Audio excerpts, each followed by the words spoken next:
30분부터 강의를 했는데 강의 끝나고 나서 반응이 굉장히 좋았습니다. 교수님들이, 특히 조직신학 교수님들이 본인들도 고민하고 있던 문제다, 본인들도 많은 부분 동의한다 하고 근본적인 반론을 제기하는 분이 한 분도 없었어요. 많은 분들이 공감하는 차원에서 동의를 해주셨습니다. 그래서 오늘 강의 초반부에는 조금 어떤 분들에게는 조금 염려될 수도 있어요. 이거 위험한 거 아니야? 이런 느낌이 드실 수도 있어요. 그렇더라도 잘 참고 끝까지 같이 고민을 이어가 주시면 좋겠습니다. 자, 한번 먼저 질문을 한번 드릴게요. 여러분, 복음이 뭘까요? 한번 써보십시오. 여러분들이 가지고 있는 노트에 복음이란 무엇이다 한번 써보십시오. 핸드폰에다가 메모장에 적으셔도 좋고, 복음이란 무엇이다.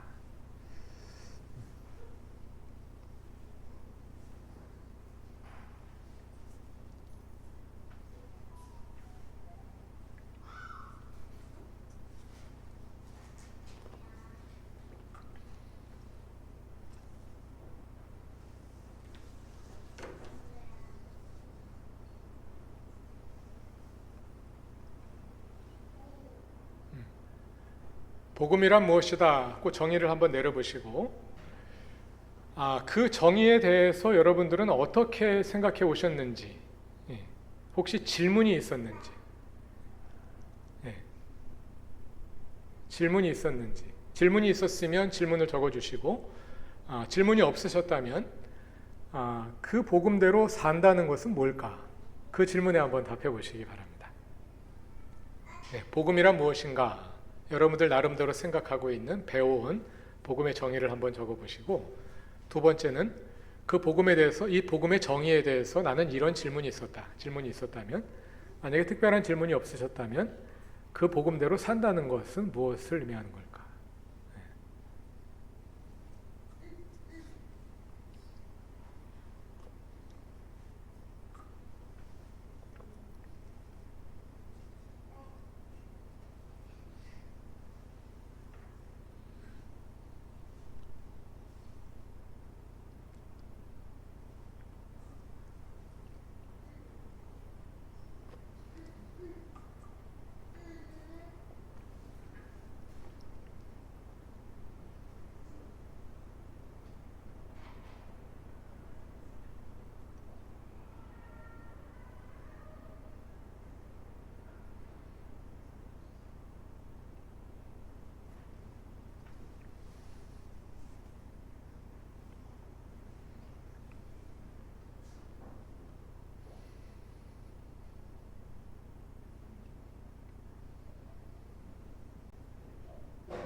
자, 한번 적어보셨나요?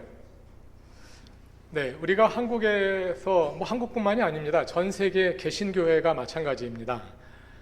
신앙생활을 잘 하셨다면, 복음이란 무엇이냐 하고 질문할 때 십자가의 속죄가 곧 복음입니다 하고 가장 간단하게 대답할 수 있을 겁니다. 우리가 배워온 복음이고, 여전히 개신교회의 기틀이 되고 있는, 우리 신앙의 기틀이 되고 있는 복음이 그것이고, 또 복음주의라고 말할 때 많은 경우에는 이 십자가의 속죄의 복음을 굳건히 붙들고 그것을 믿음과 삶에 견지하는 것을 가리켜서 복음주의라고 말하죠. 십자가 속죄의 복음, 우리가 배워온 복음은 종말 심판의 법정을 상정합니다. 우리 모든 사람들은 죽은 후에 또는 주님이 다시 오실 종말에 심판의 법정에 서게 될 것이다. 그래서 우리의 평생에 우리의 삶의 내용을 가지고 재판을 받게 될 것인데, 모든 사람은 죄가 너무 많아서 그 죄로 인해서 형벌을 받을 수밖에 없는 처지에 있다는 거죠. 그 형벌은 죄가 너무 크기 때문에 죽을 수밖에 없다는 겁니다. 지옥에 갈 수밖에 없는 것이 인간의 현 상황이라는 겁니다. 그런데 예수께서 십자가에서 내가 받을 죄의 형벌을 대신 받으셨다는 거죠. 그래서 예수님의 그 십자가의 속죄를 믿는 사람에게는 그 십자가의 효력이 나에게 미쳐서 나는 무죄 선고가 내려지고 천국에 가게 된다. 이런 비유로 설명되는 겁니다. 그래서 십자가 속죄의 복음이라고 말합니다. 이것이 개신교회의 기틀이 되고 있는 복음이에요. 그리고 이것에 근거해서 우리의 모든 신앙생활이 이루어지고 있는데, 이 복음에 대해서 질문을 던져본 겁니다. 왜 질문을 던지게 되었느냐 하면, 이제 오늘날 한국교회의 위기 상황을 고민하면서부터였어요. 많은 사람들이 한국교회의 위기를 이야기합니다. 뭐가 위기냐? 그러면 뭐 다 진단이 달라요. 어떤 사람은 이게 문제다, 어떤 사람은 저게 문제다, 다 다른데, 그런 다른 진단들의 공통 분모가 되고 있는 생각이 있다면 그것은 그리스도인들이 믿음대로 살지 않는다 이거죠.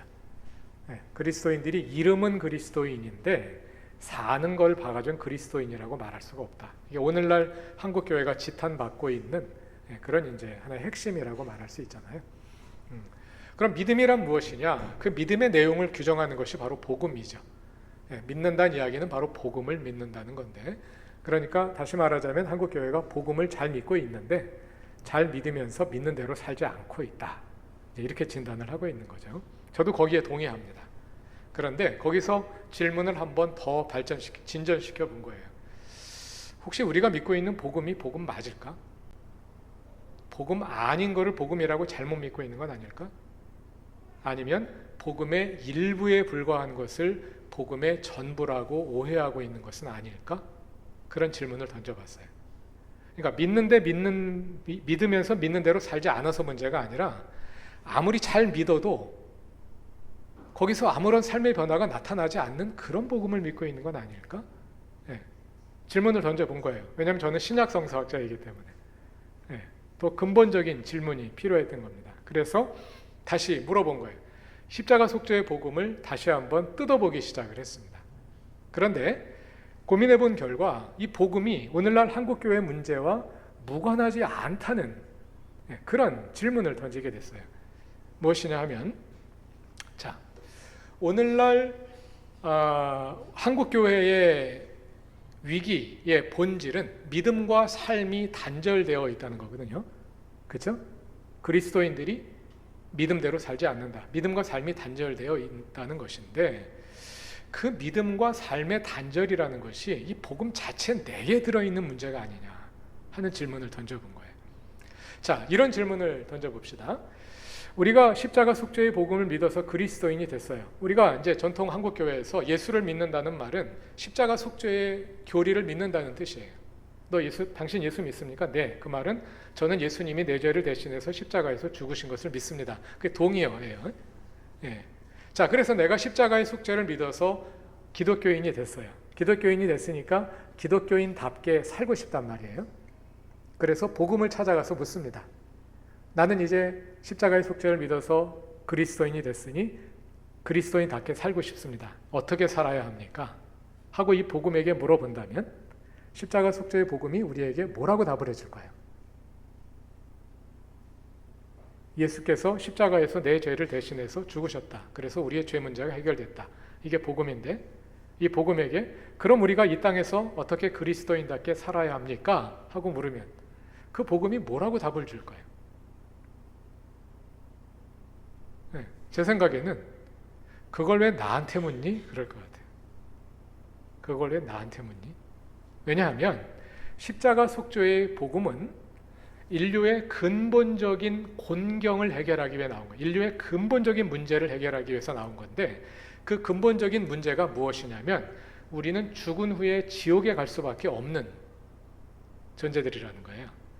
그래서 우리가 죽은 후에 어떻게 지옥에 가지 않고 천국에 갈 수 있는지 그걸 가르쳐 주는 것이 십자가 속죄의 복음이에요. 그래서 천국 복음이라고 하죠.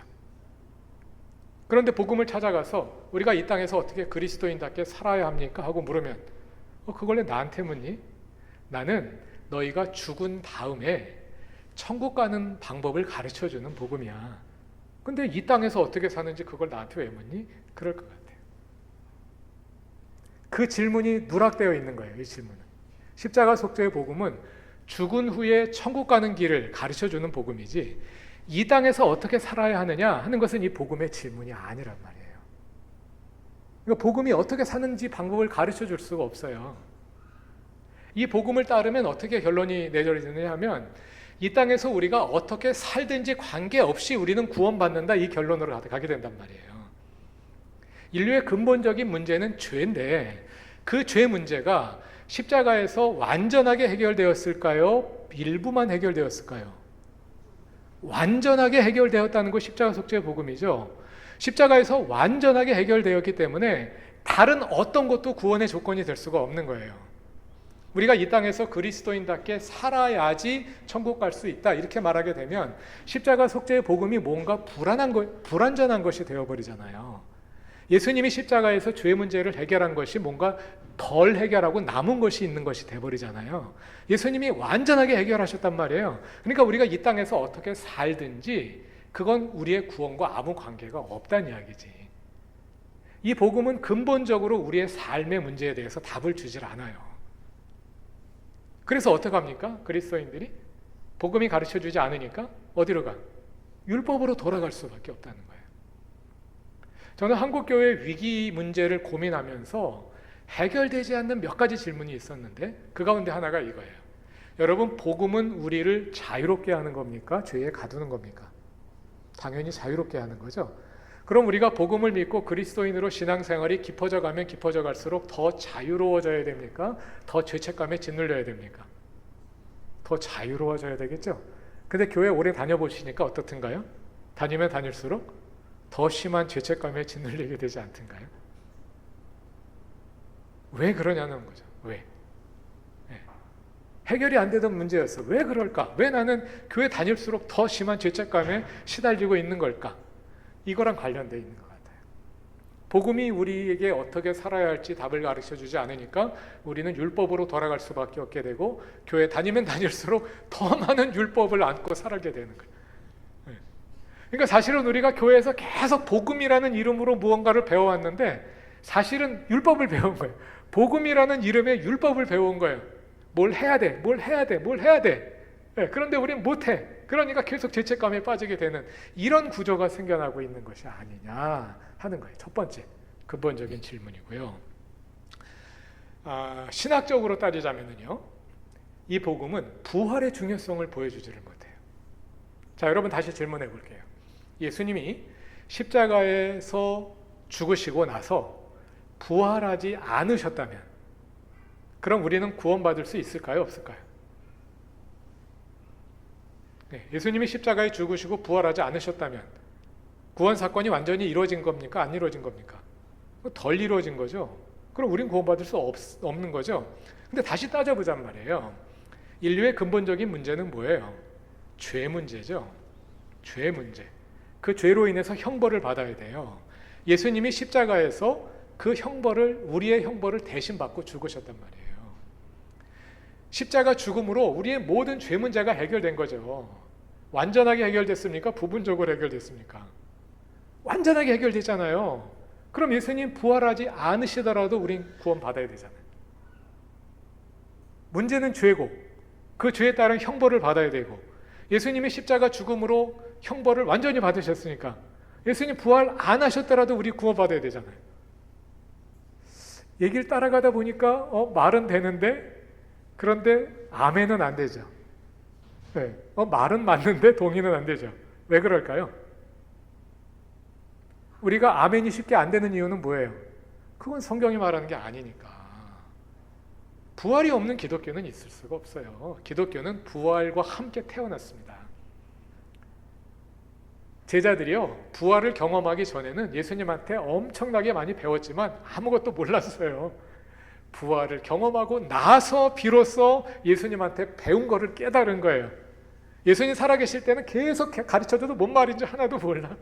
예수님 십자가에 붙잡혀 가시니까 다 도망가 버렸잖아요. 예수님이 내가 십자가 못 박혀 죽고 다시 살아날 거다 여러 번 말씀하셨는데 전혀 알지 못해요. 그런데 부활을 경험하고 나서 비로소 모든 사건들이 한 줄기로 쫙 깨지면서 구약 성경의 예고와 예수 사건과 그리고 앞으로 비추어질 종말까지 그 모든 것이 한 줄로 쫙 깨지면서 기독교 신앙이 태어난 거예요. 부활과 함께 태어난 거예요. 그런데 십자가 속죄의 복음을 따라가다 보니까 부활이 없어도 되잖아. 그건 뭐예요? 왜 그런 결론이 나오겠어요? 십자가 속죄의 복음이 성경의 내용을 다 담아내지를 못하는구나. 다 담아내지를 못해요. 왜냐하면 그 관심사는 우리가 죽은 다음에 천국 가는 문제, 여기에 모든 것이 걸려 있다 보니까 성경의 모든 내용을 다 담아내지 못한다 하는 한계를 보게 되는 거예요. 또 한 가지는 복음서를 평가절하하게 됩니다. 여러분, 예수님이 공생의 3년 동안 제자들과 함께 지나면서 하나님 나라의 복음을 가르쳐 주시고 많은 기적을 베푸시고 하나님 나라를 보여주셨는데 그 예수님 3년의 공생애가 우리의 구원과 무슨 관계가 있나요? 우리 구원과 관계 있는 사건은 예수님의 십자가 죽음뿐이죠. 예수님의 십자가 죽음으로 우리가 구원받은 거지 그 이전 3년 동안 공생의 사역 때문에 구원받은 게 아니잖아요. 그러니까 이 공생의 3년은 우리의 구원과 별 관계가 없게 된단 말이에요. 물론 복음서에도 예수님이 십자가에 못 박혀 죽으신 이야기가 담겨 있습니다. 굉장히 많이 담겨 있어요. 그런데 십자가 이야기의 핵심은 뭐냐? 물론 그 가운데는 마가복음 10장 45절 인자가 온 것은 섬김을 받으려 함이 아니라 도리어 섬기려 하고 자기 목숨을 많은 사람의 대속물로 주려 함이니라 이런 말씀도 있는데 거기에 관련된 내용은 별로 없어요. 복음서에 나오는 예수님의 십자가 이야기는 누가 예수를 죽였는가? 유대교 지도자들이 예수를 죽이는 걸 주도했죠. 그 사람들이 어떻게 빌라도를 움직여가지고 군중들을 움직여서 예수를 십자가 죽음으로 몰고 갔는가 이걸 보여주는 거잖아요. 그것이 복음서에 나오는 십자가 이야기의 핵심이고 예수님이 우리 죄를 대신해서 죽으셨다는 이야기는 많이 나오지 않아요. 그렇게 따지면 복음서는 우리의 구원과 별로 관계가 없는 책이 돼버린단 말이에요. 반면에 십자가 속죄의 복음은 바울의 복음이라고 믿어봤거든요. 지금까지. 그러니까 바울 서신이 진짜 우리의 구원의 길을 가르쳐주는 거예요. 네.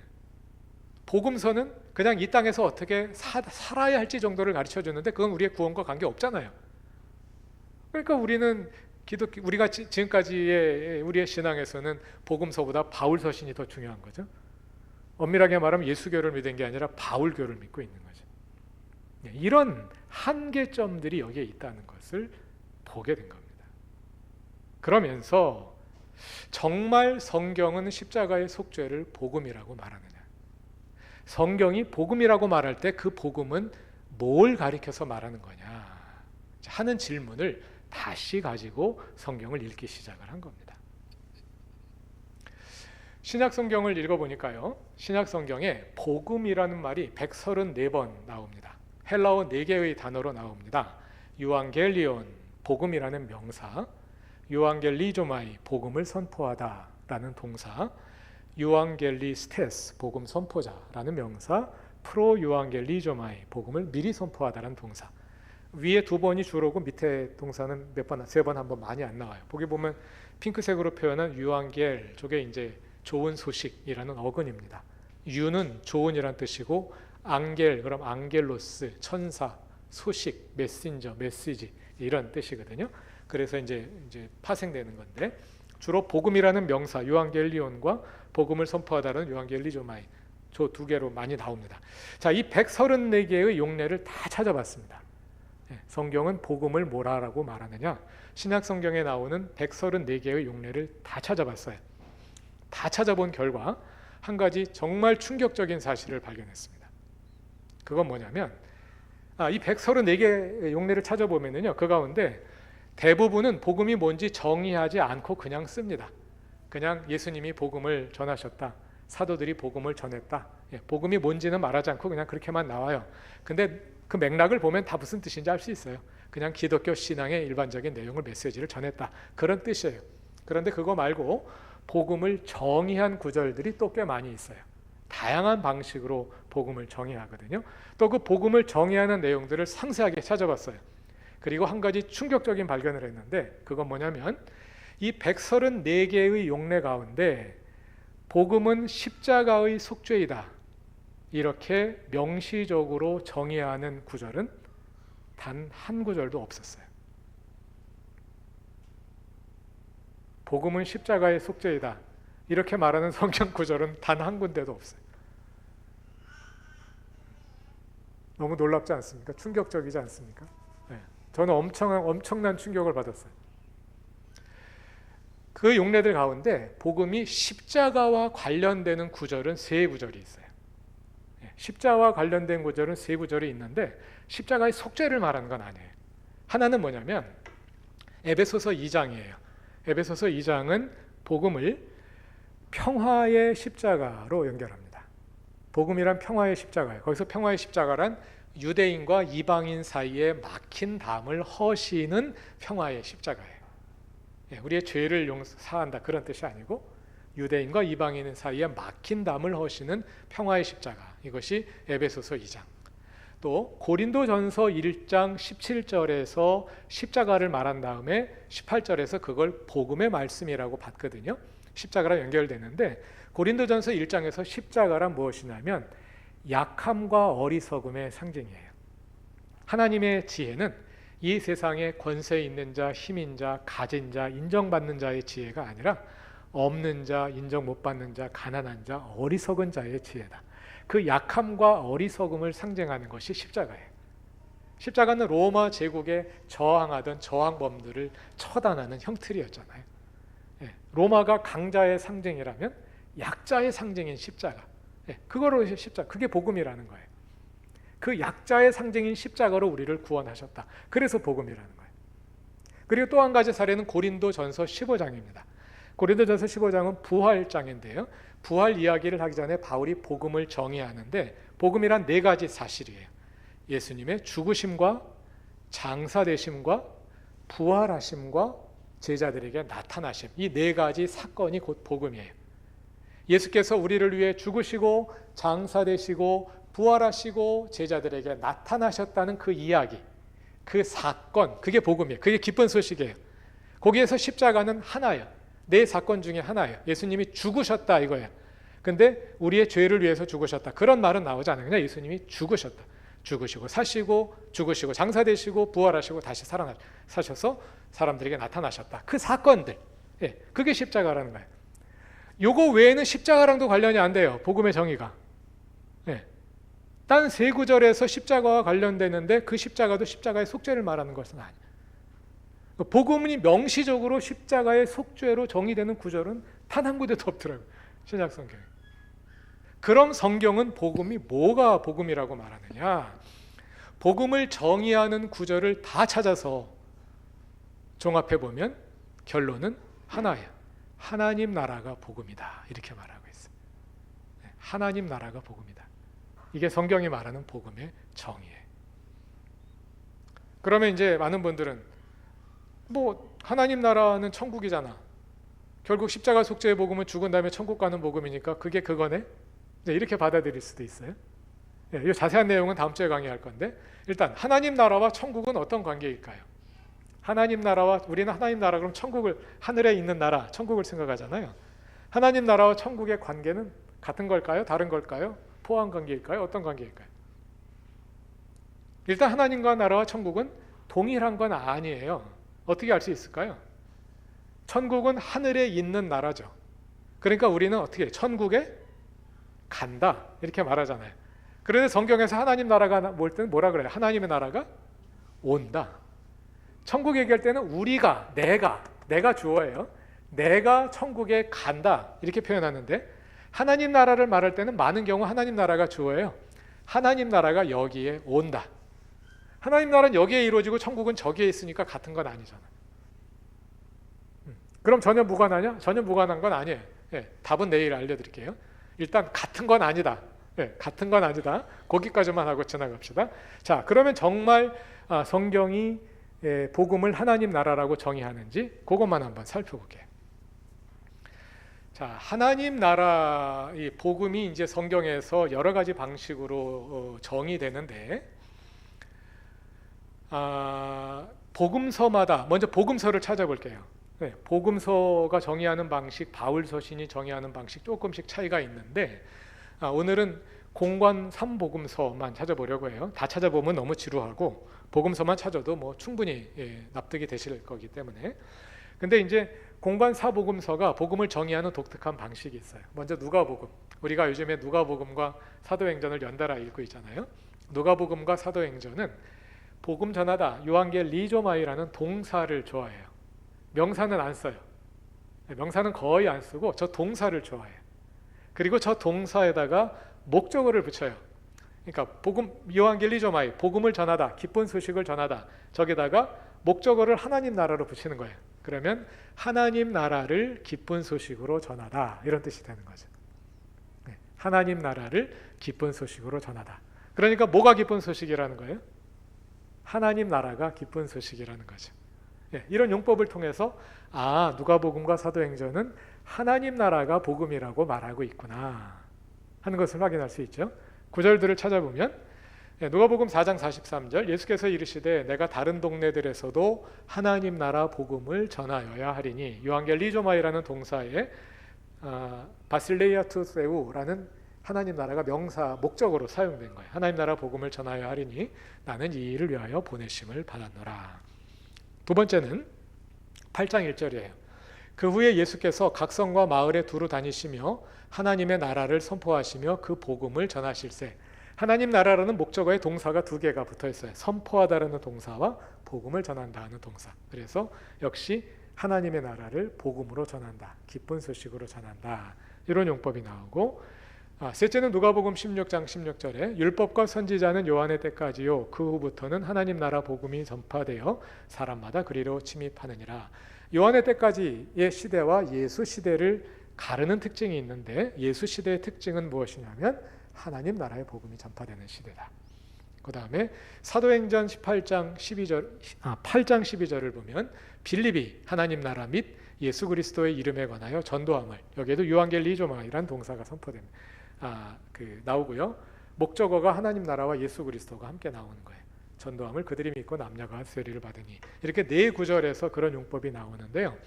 이 네 구절이 숫자로 따지면 네 개밖에 안 되죠. 숫자로밖에는 네 개밖에 안 되지만 사실은 굉장히 중요한 구절들이에요. 먼저 누가복음 4장 14절부터 44절까지는 예수님의 첫 사역을 보여주는 장면이면서 예수님의 공생의 전체를 압축해서 요약해서 보여주는 장면이거든요.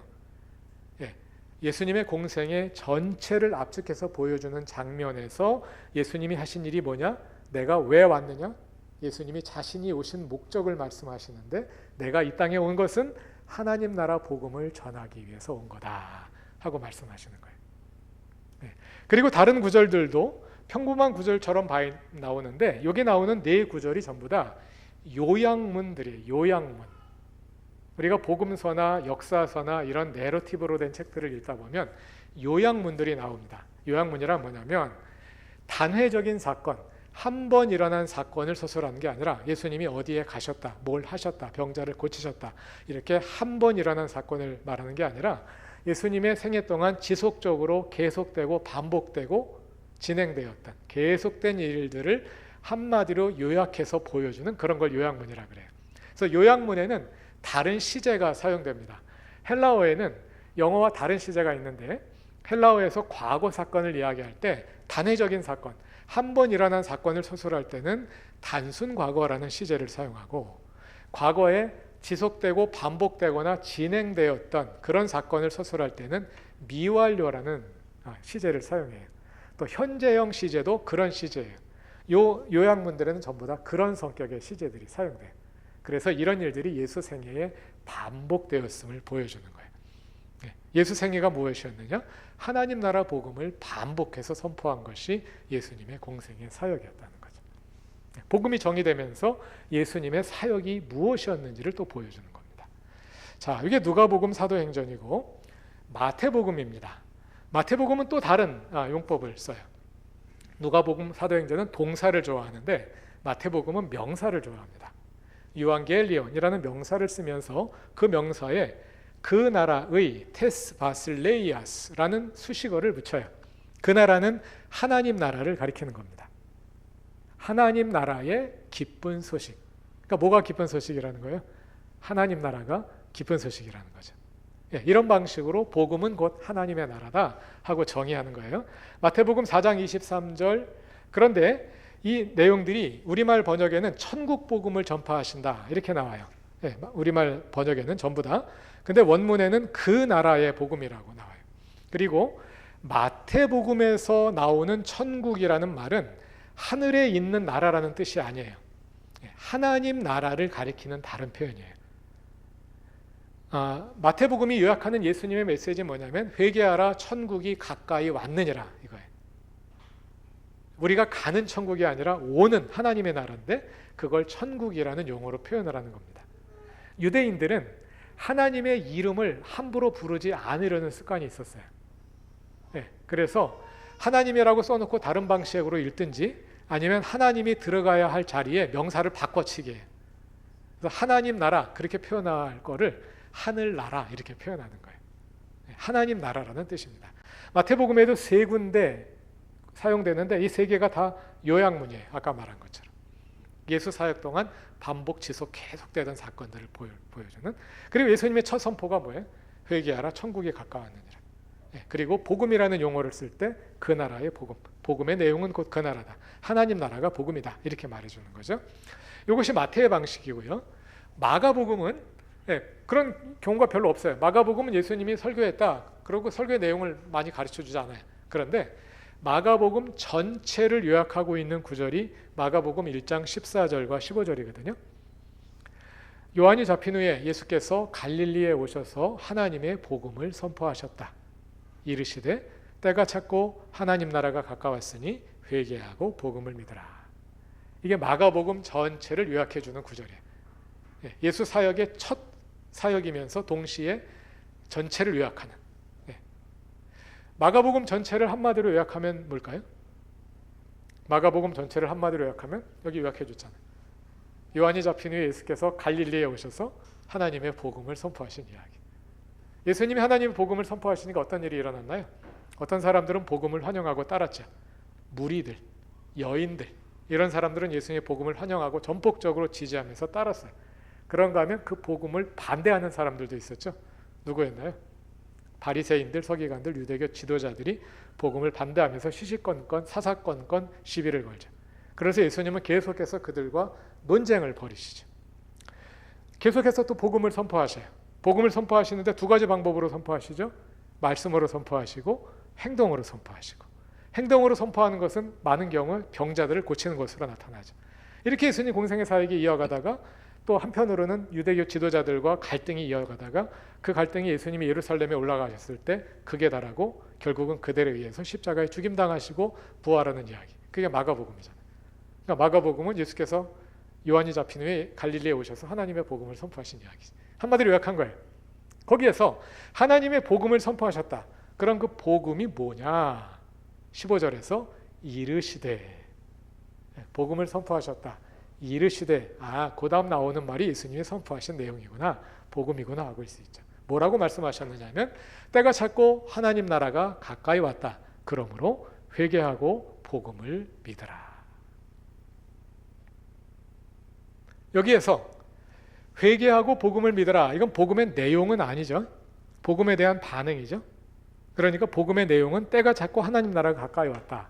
저게 복음의 내용이에요. 근데 때가 찼다는 말은 무슨 때가 찼다는 얘기겠어요? 하나님 나라가 올 때가 됐다, 그런 얘기겠죠. 그러니까 복음의 내용은 뭐예요? 복음의 내용은 하나님 나라가 가까이 왔다. 이게 복음이죠. 마가복음도 복음을 하나님 나라로 요약하고 있구나 하는 것을 알 수 있습니다. 공관 3복음서가 마찬가지예요.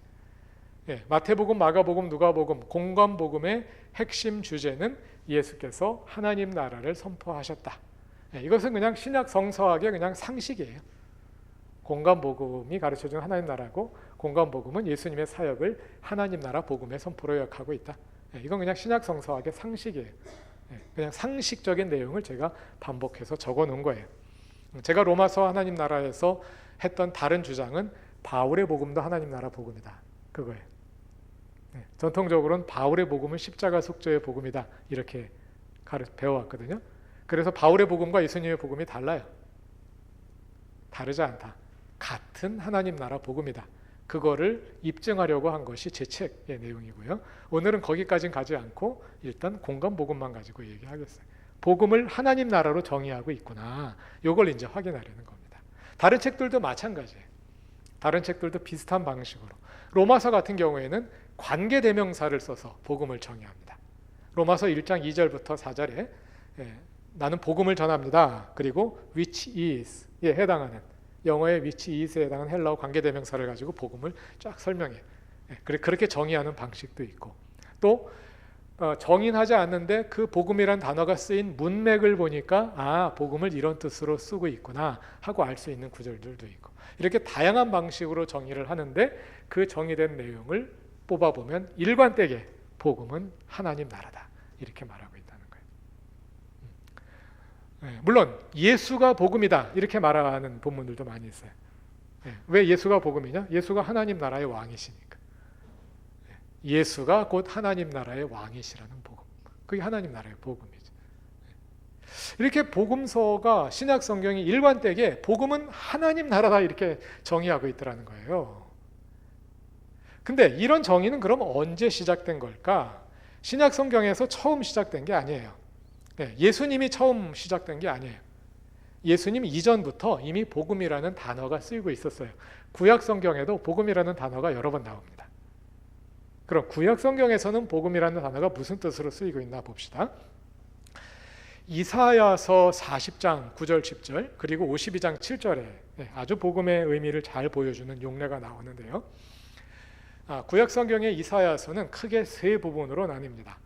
이사야서 1장부터 39장까지는 남왕국 유다가 멸망하기 전에 쓰여진 예언이에요. 그래서 거기에는 주로 심판과 경고의 예언이 많아요. 회개하라. 그러지 않는 나라가 멸망할 거다. 물론 그 위에 또 자세한 내용들도 많지만 대체적인 내용이 그거예요. 40장부터 55장까지는 그래 나라가 멸망해 버렸어. 유대인들이 포로로 유대인 귀족들이 왕족들이 포로로 바벨론의 포로로 잡혀갔어요. 그 포로들을 향해 선포된 예언이에요. 포로 생활이 끝나갈 무렵에.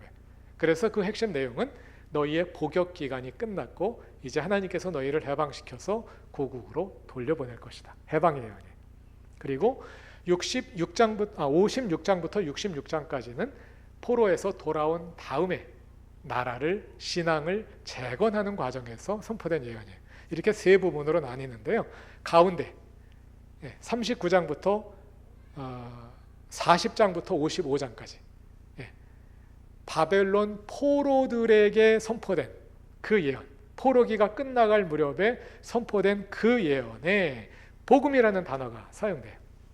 이사야 40장 9절 10절에도 나오고 52장 7절에도 나오는데요. 52장 7절 한번 찾아볼게요. 다 같이 읽어보겠습니다. 시작.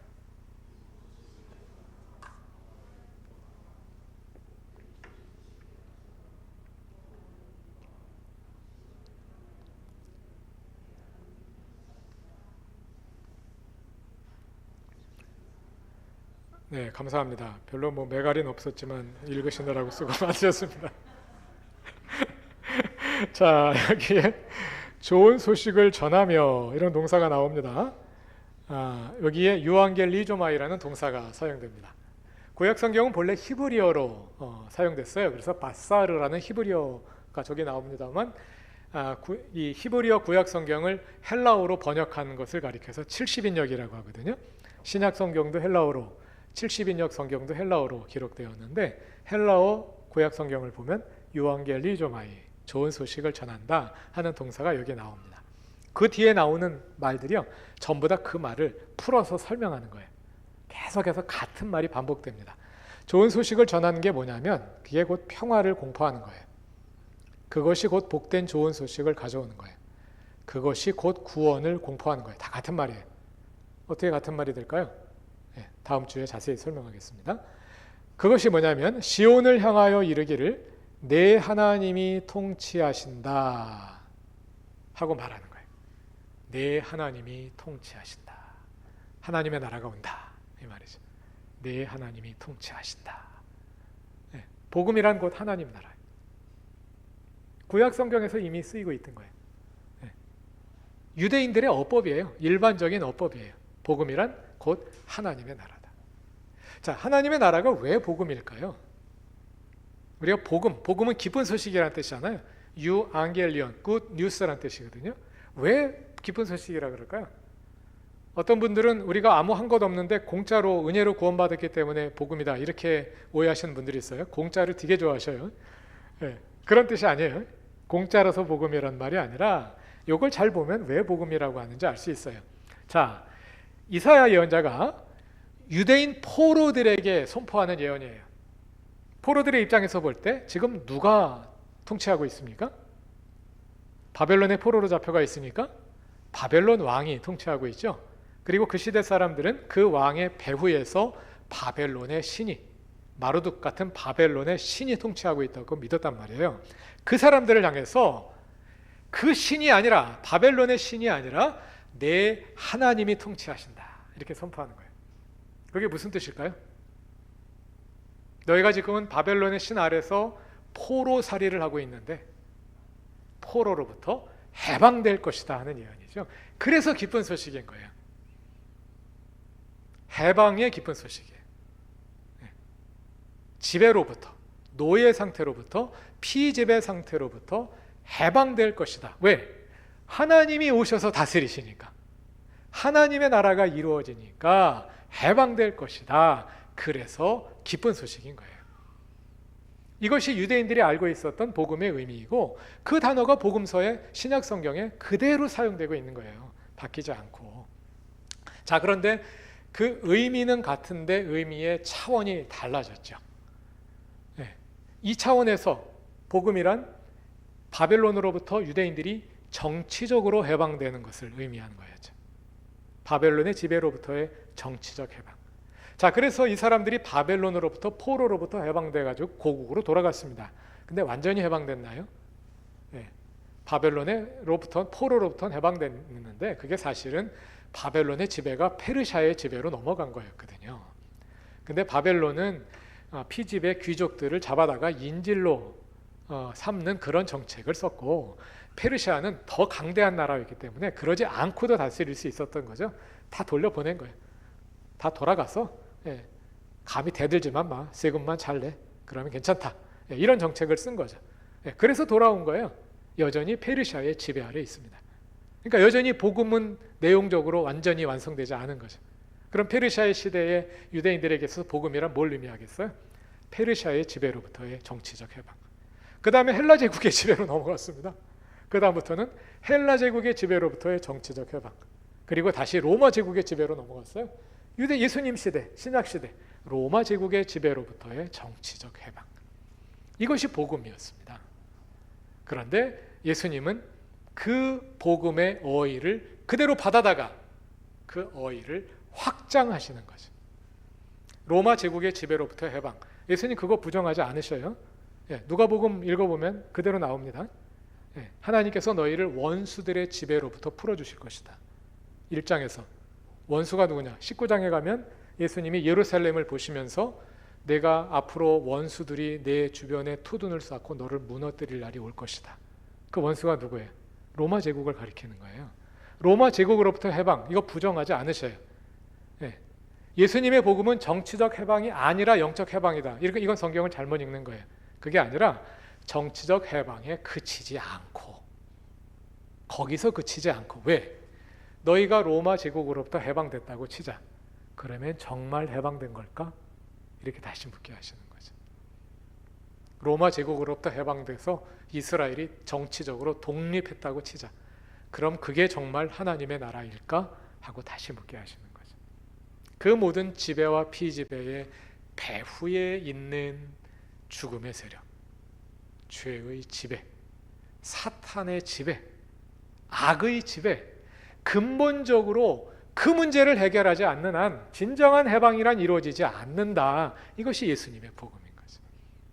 그래서 그것이 이제 바울에게로 넘어가면 죄의 지배라는 개념으로 이제 확대되는 겁니다. 이렇게 차이가 나지만 기본 개념은 같은 거예요.